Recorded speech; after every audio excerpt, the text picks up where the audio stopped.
them a simple question like this: how are you coping with these difficult times? And that can open a door for a spiritual dialogue. And I think we should all be looking for these divine appointments every day to impact someone's life. In light of all that's happening, can I suggest to you that it's time for you and I to seek a higher calling? Let me illustrate this principle from my own life.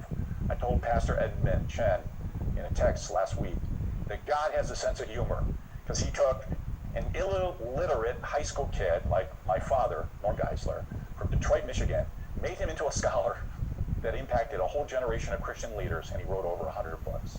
And then he took his son, and he asked him to speak on issues that he is not qualified to speak on. And God is directing me in other ways.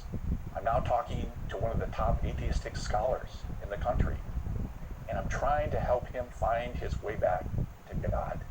And I'm doing all this because I sensed personally that I need to be seeking a higher calling, to live my life differently, not just in my circle of influence, but to be open to be directed by God further in other ways. How about you? Do you feel called to be directed in ways that you don't feel qualified?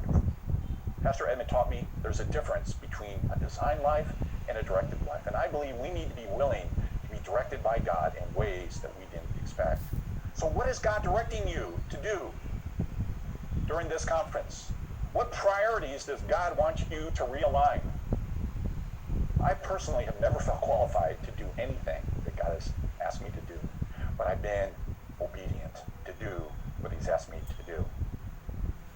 Amen? Can I suggest to you that you and I shouldn't wait for some kind of personal crisis in our life to realign our priorities?